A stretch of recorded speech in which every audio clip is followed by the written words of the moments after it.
오늘 함께 나눌 하나님의 말씀은 누가복음 19장 45절에서 20장 8절까지의 말씀입니다. 누가복음 19장 45절에서 20장 8절까지의 말씀입니다. 하나님의 말씀 함께 봉독하도록 하겠습니다. 성전에 들어가사 장사하는 자들을 내쫓으시며 그들에게 이르시되 기록된 바 내 집은 기도하는 집이 되리라 하였거늘 너희는 강도의 소굴을 만들었도다 하시니라.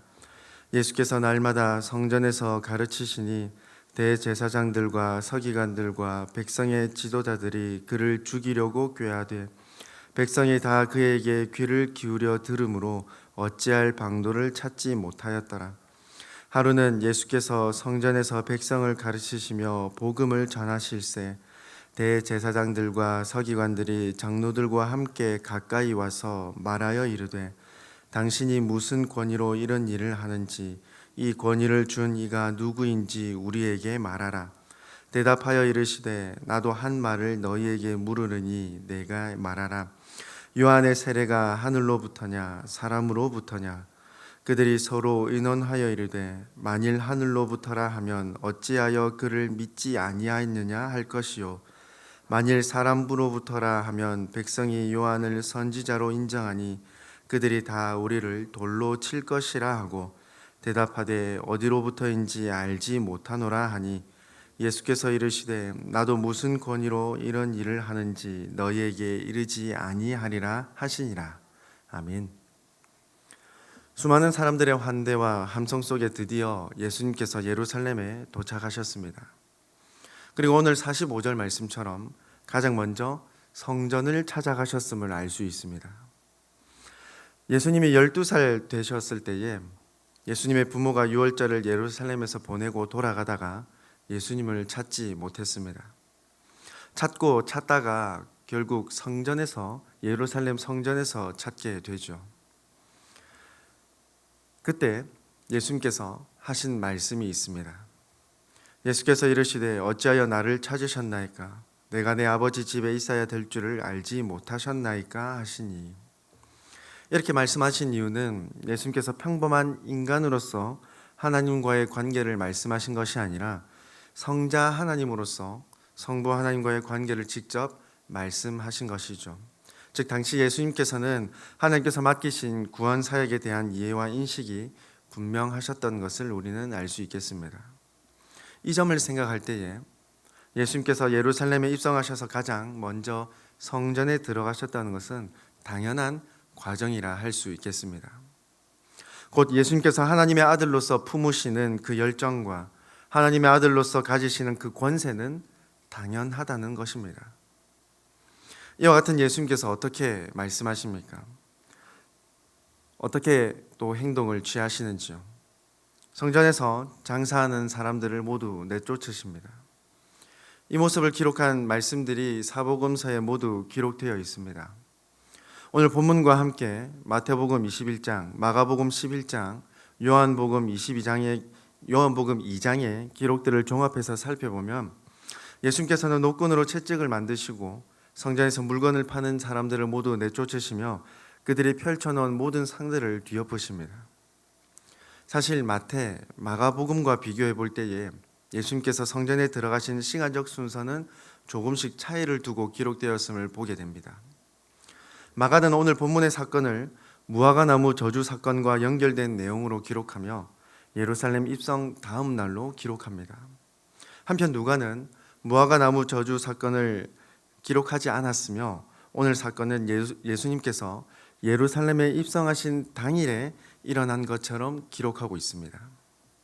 즉 누가는 예수님께서 성전을 깨끗하게 하시는 이 사건은 앞선 말씀들의 맥락의 흐름과 긴밀하게 이어지는 중요한 의미의 사건임을 가르치기 위함입니다. 그 의미를 계속해서 생각해 보기를 원합니다. 예수님 당시 성전은 종교 지도자들의 탐심과 욕심으로 변질된 모습이 있었습니다. 특별히 제사장들은 제사를 드리기 위하여 성전을 방문하는 사람들의 편의를 위한다라는 명목으로 상인들을 두고 그 상인들로 하여금 성전에서 장사를 하도록 허락했습니다. 종교 지도자들은 장사꾼들로부터 이러한 이득을 따로 취했습니다. 성전에서 판매하는 짐승들은 일반 시중에서 판매하는 값보다 더 비싸게 거래되었습니다. 이 구매에 의한 차익은 종교 지도자들에게 돌아갔던 것이죠. 또한 마태, 마가, 요한복음의 기록들을 살펴보면 예수님에 의해 쫓겨난 자들 가운데 돈 바꾸는 자들, 곧 환전상들도 있었음을 보게 됩니다. 당시 이스라엘은 로마의 지배를 받고 있었으므로 로마의 황제의 얼굴이 새겨진 화폐를 사용했습니다. 그러나 이 화폐는 성전세로 받지 않았으므로 유대의 화폐로 바꾸어야만 했습니다. 이 일에 환전상들도 있었던 것이죠. 이 환전에도 큰 차익을 남겼습니다. 결국 성전은 각자의 이익만을 위하는 장소로 변질되고 말았던 것입니다. 그러한 그들에게 예수님께서 이렇게 말씀하시죠. 46절 말씀입니다. 그들에게 이르시되 기록된 바 내 집은 기도하는 집이 되리라 하였거늘 너희는 강도의 소굴을 만들었도다 하시니라. 하나님의 백성들이 성전에서 무엇을 해야 하는지, 가장 중요한 것이 무엇인지 책망하시며 교훈을 전하고 계십니다. 예수님께서는 계속해서 기도의 중요성을 사람들에게 가르쳐 주셨죠. 특별히 제자들에게는 올바른 기도가 무엇인지, 어떻게 기도해야 할지를 가르쳐 주셨습니다. 또한 예수님께서 말씀하신 마지막 날을 기다리며 하나님 앞에서 끝까지 낙심하지 말고 기도해야 할 것 또한 예수님께서는 가르쳐 주셨습니다. 하나님 나라에서 살아가는 사람들, 하나님 나라의 완성을 바라보고 살아가는 사람들에게 요구하시는 모습이 바로 하나님 앞에서 간절히 간구하는 모습임을 예수님께서는 늘 가르쳐 주셨습니다. 특히 하나님께서 허락하신 이 성전에 담긴 의미가 무엇입니까? 하나님께서 친히 임재하실 것을 약속하신 장소이며 하나님께서 죄인을 만나주시고 또한 죄인을 맞이해 주시는 귀한 영적 교제의 의미가 담겨있는 귀한 하나님의 은혜가 담겨있는 건축물입니다. 그런데 지금 어떻습니까? 인간의 편의와 욕심만으로 점철된 모습만 있을 뿐 그 어디에도 하나님을 경외하는 마음과 하나님을 향하여 전심을 다한 간구와 기도의 모습은 전혀 없었던 것입니다. 그래서 예수님께서 너희가 강도의 소굴로 만들었다라고 강하게 책망하셨던 것이죠. 특별히 소굴로 번역된 이 단어는 동굴이라는 뜻으로 못된 자들, 악인들의 무리가 깊숙이 숨어 뿌리 박은 듯한 모습을 묘사하신 단어라 할 수 있겠습니다.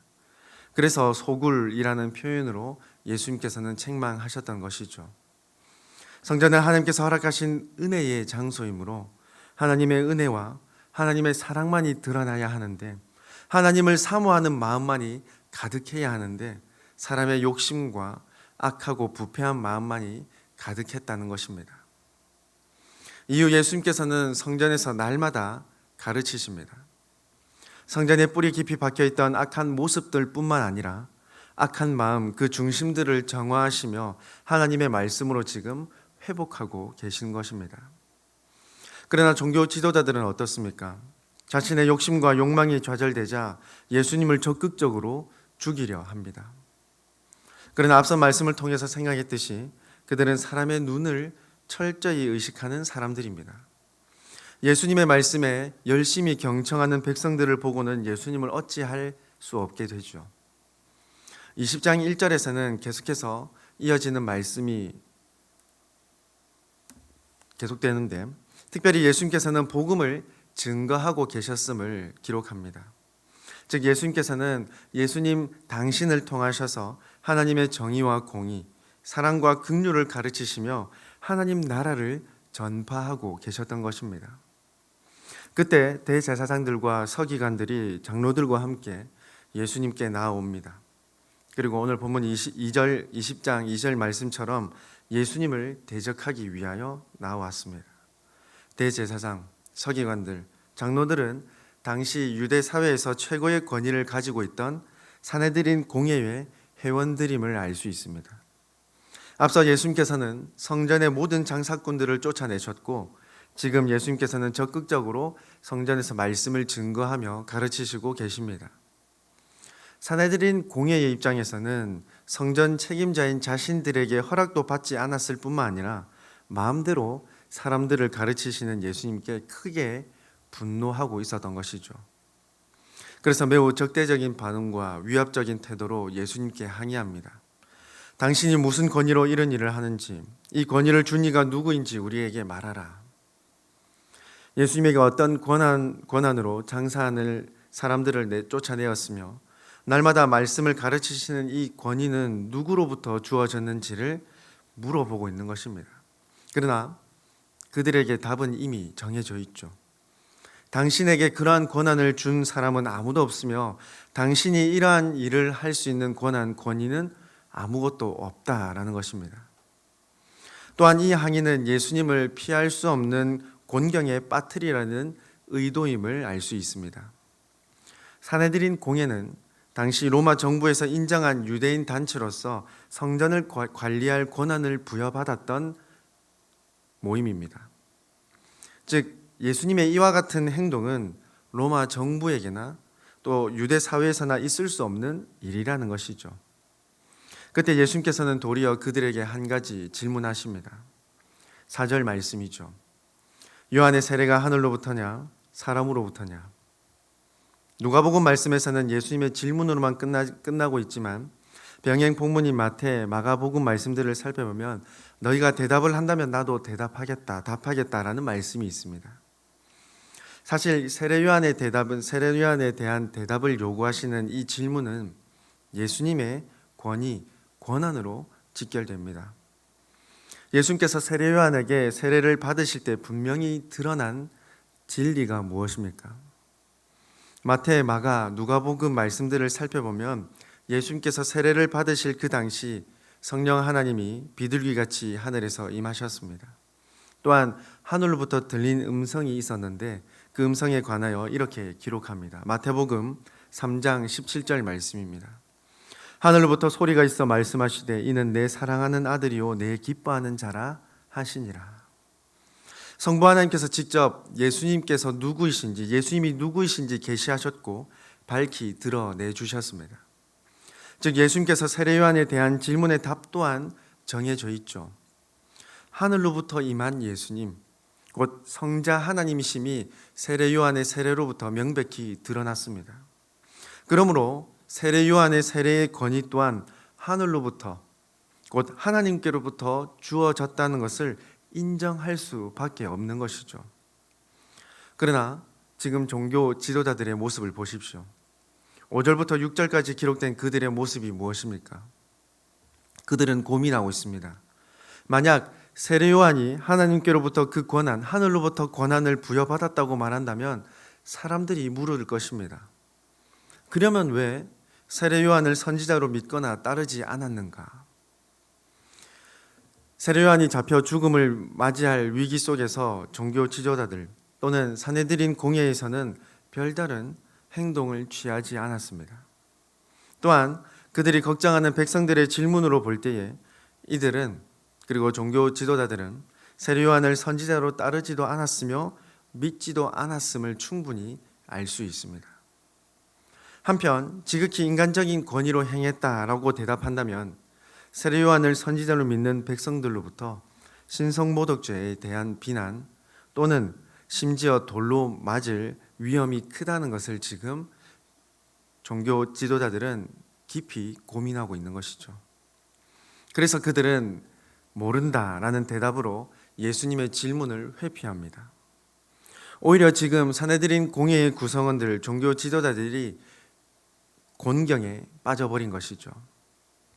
그래서 예수님께서도 그들의 질문에 대답하지 않으시겠다라고 말씀하십니다. 두 대답이 비슷해 보이나 전혀 그렇지 않습니다. 예수님은 하나님의 권위와 공의, 정의를 인정하라는 요구로서 그들에게 질문했지만 그들은 대답을 회피합니다. 아니, 거부했던 것이죠. 인정하지 않겠다, 믿지 않겠다라는 것입니다. 성전에서 인간의 욕심으로 매매 활동을 허락한 모습과 예수님의 질문에 모른다며 회피한 그들의 중심은 동일합니다. 하나님 나라를 겸허히 인정하는 것이 아니라 하나님의 주권과 그 권위를 인정하는 것이 아니라 인간 중심, 나 중심으로서의 교만과 욕심, 그 외식만이 가득했던 것입니다. 사랑하는 우리 성도 여러분, 오늘 말씀으로 저와 여러분의 삶의 중심을 돌아볼 수 있기를 원합니다. 이미 이 땅에 도래한 하나님 나라에 대한 명확한 확신과 고백이 저와 여러분에게 가득하기를 원합니다. 이와 같은 중심은 바로 하나님의 절대적인 주권과 권위를 인정하는 믿음에서부터 나온다는 것을 꼭 깨달을 수 있기를 원합니다. 하나님의 주권과 권위를 인정하는 모습은 또한 예수님의 권위를 인정하는 모습은 기도의 모습으로 이어질 수밖에 없습니다. 왜 그렇습니까? 하나님의 주권을 인정한다는 것은 곧 이 세상의 참 통치자가 되시는 하나님께서 우리의 삶과 이 땅의 모든 역사와 시간을 다스리신다는 것을 인정하는 것에서부터 시작하기 때문입니다. 전능하신 하나님께서 우리를 인도해 주시고 도와주셔야지만 이 땅에서 살아갈 수가 있고 또한 바른 길, 바른 생명의 길로 나아갈 수 있기 때문입니다. 겸손과 순종의 마음으로 늘 하나님 앞에 간구하며 기도 드릴 수 있기를 간절히 소망합니다. 기도 드리는 특권을 얻은 우리가, 하나님의 자녀된 우리가 하나님 앞에 쉬지 않고 낙심하지 말고 기도해야 함을 늘 잊지 않고 이 믿음과 확신으로 하나님 앞에 장차 완성될 하나님 나라를 소망하며 살아가는 저와 여러분이 될 수 있기를 간절히 원합니다. 하나님의 사랑을 간절히 드러내며 하나님의 자녀로서 그리스도인으로서 이 땅을 풍성히 살아갈 수 있는 하나님의 은혜를 경험하며 또한 하나님의 은혜를 증거할 수 있는 저와 여러분이 될 수 있기를 간절히 소망합니다. 함께 기도드리겠습니다. 사랑과 은혜가 가득하신 하나님 아버지, 오늘도 우리를 돌보아 지켜주시고 하나님의 은혜로 하루를 시작하게 해주심에 감사드립니다. 우리를 다스리시며 우리의 모든 삶과 모든 시간의 주인은 하나님이시라는 분명한 확신을 가질 수 있도록 성령 하나님께서 늘 인도하여 주시옵소서. 하나님의 말씀을 깨닫는 지혜를 더하여 주시고 하나님의 말씀에 온전히 순종할 수 있는 겸손함을 더하여 주시옵소서. 그래서 하나님께서 베푸시는 은혜와 기쁨을 날마다 풍성히 누릴 수 있도록 도와주시옵소서. 우리는 연약하고 악한 본성을 지닌 존재이지만 하나님께서 날마다 새롭게 더하여 주시는 능력에 힘입어 살아갈 수 있도록 하나님 크신 은혜를 날마다 더하여 주시옵소서. 아버지 하나님, 오늘도 하나님께서 우리에게 허락하신 환경 속에서 살아가고자 합니다. 하나님의 자녀답게 하나님의 말씀으로 살아갈 수 있는 지혜와 능력을 더하여 주시옵소서. 진정한 그리스도인으로서 사람들에게 선한 본을 보여줄 수 있는 귀한 삶이 되게 하여 주시옵소서. 오늘도 우리 각자에게 필요한 회복과 쉼, 은혜들을 더하여 주시고 하나님께서 우리와 동행하신다는 분명한 확신과 기쁨을 누리는 오늘 하루가 되게 하여 주시옵소서. 우리의 참 생명과 기쁨이 되시는 하나님 앞에 감사드리오며 우리의 구원자 되시는 예수님의 이름으로 기도드리옵나이다. 아멘.